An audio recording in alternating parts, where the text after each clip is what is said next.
What's up, BookTube? Sandy back here with the November 2021 wrap up. It is today that I'm filming it, December the 1st, and I had a little bit of a slow month of reading. Now, part of this was because of NaNoWriMo. However, the Thanksgiving break was very good for me, and I will discuss that and more next.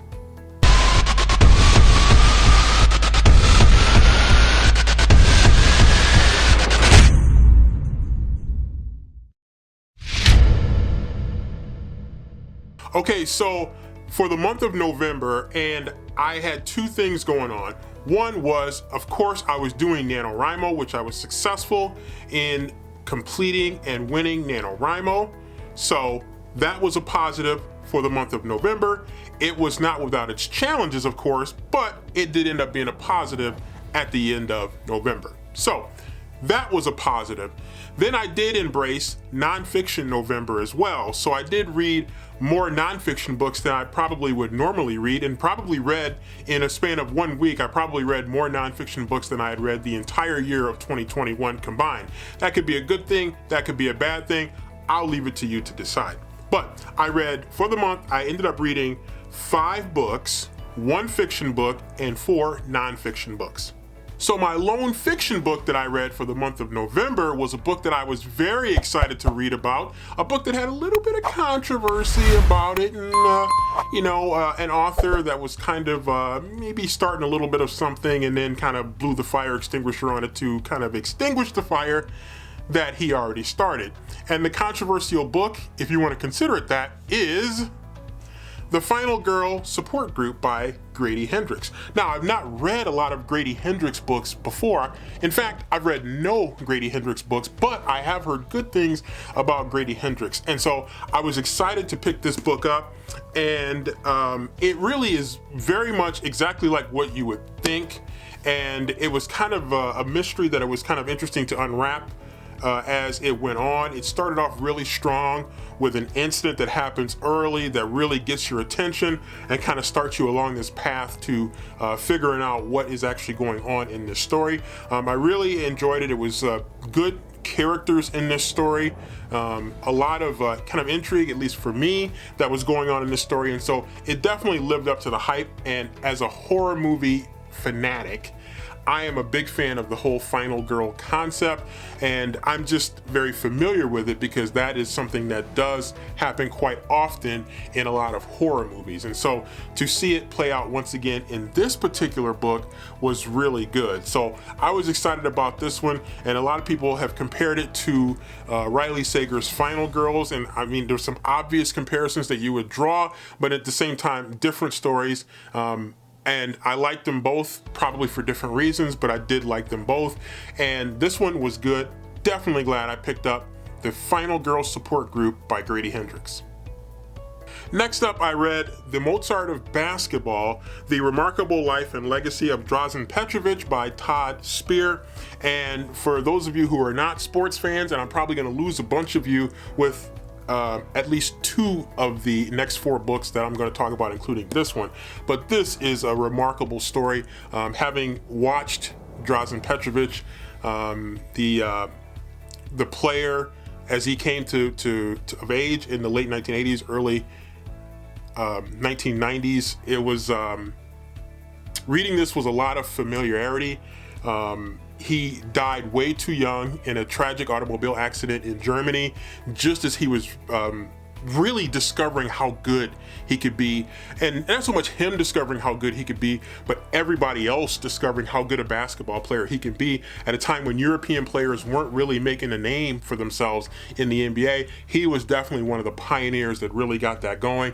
And then his life was tragically ended way too soon. So a lot of information here that I was not familiar with, but just a tremendous player. If you're really interested in him, look him up on YouTube, lots of games of him, lots of clips of him, just a dynamic player. Again, he was just he was at the peak of his game, died tragically in a automobile accident. There was some stuff in there that I did not know, and I'm a basketball nut, so I know a lot of stuff, but there were some things in here that I did not know about him committing to play college basketball at one point in the US, and then that didn't play out, and then becoming a sensation in Europe, and then coming over to the NBA, struggling, and then working his way up by just a relentless work ethic, a will to be successful that drove him like crazy. And then to see him pass away so soon, and in the back of the book is just some really tough stuff to read when all of his friends and family members found out that he had passed away. So just a great book, and again, as a sports fan, this was just a really powerful read for me. It brought back a lot of memories, a lot of tough memories, but again, I'm really glad that I picked this book up. Next up is a book that probably a lot of women aren't necessarily going to like, but it was an interesting read, and I came across it on Twitter, and it is Marry Him: The Case for Settling for Mr. Good Enough. And the reason that I wanted to read this, it's by Lori Gottlieb, by the way. The reason that I wanted to read this is when you get to be like my age and you're still single, you start to ask yourself a lot of questions about what are your expectations? Are they too high?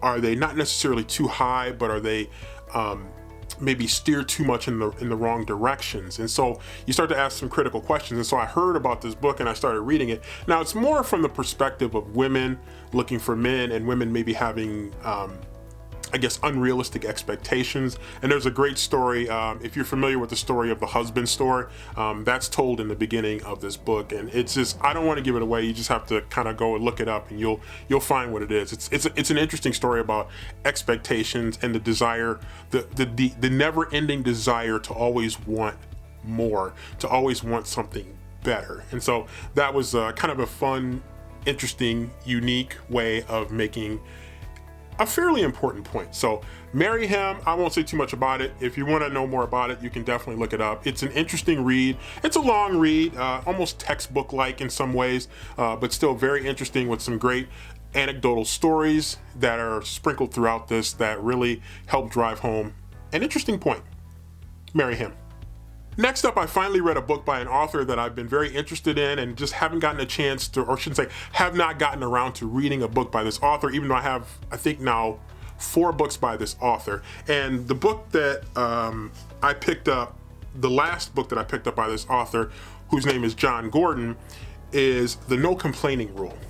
And John Gordon, behind me, sprinkled throughout these stacks and sacks over here that you can't see, there are a bunch of books by Patrick Lencioni, who, from a professional development standpoint, he writes a unique type of book that starts with a fable and then goes into more of a nonfiction type of book that gives you rules and principles for being successful in terms of professional atmospheres and with professional relationships in professional organizations. And so John Gordon kind of does that, but more of on a personal level, with rules that can be helpful for you. And he takes a similar format in that he uses kind of a fictional story to help drive home a point. So this one's The No Complaining Rule: Positive Ways to Deal with Negativity at Work.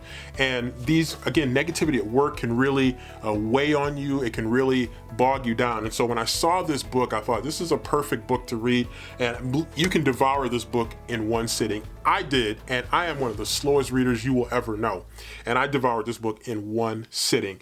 It is very good. I actually marked it up. I highlighted quite a bit in this book. On the back cover it says, a story about positive ways to turn complaints into solutions, innovations, and success. And so it offers, it's not necessarily that you can't complain, but when you complain, you are required to bring solutions to the problem that you're raising. So it doesn't tell you not to raise issues about problems that exist, but it also challenges you to come up with solutions. And then there's some other stuff. It tells you about having a no complaining day, or no complaining week, I'm sorry, a no complaining week or something like that. I think it was a week. And so there's some interesting stuff, and I really, really enjoyed reading this. So if you work in an office environment or any kind of work environment or any kind of social circles where maybe there are things that you can complain about and you feel like it's getting out of control, the no complaining rule is a good book for you to check out. And lastly, for the month of November, I must make a confession. I grew up as a young kid in the 1980s, and I was a huge fan of wrestling, professional wrestling in the 1980s, the kind of the golden age of professional wrestling, if you will. And so I became just an absolute wrestling junkie during those times. Not so much anymore, but I still am a sucker for that history and that period, and even before that period. And the book that I read is about a professional wrestler who mostly wrestled before the 1980s and kind of came of age in the 60s and the 70s, and that is Bruno Sammartino, the living legend. And it says Bruno Sammartino, an autobiography of wrestling's living legend. And it's a little bit of an older book because he has since passed away.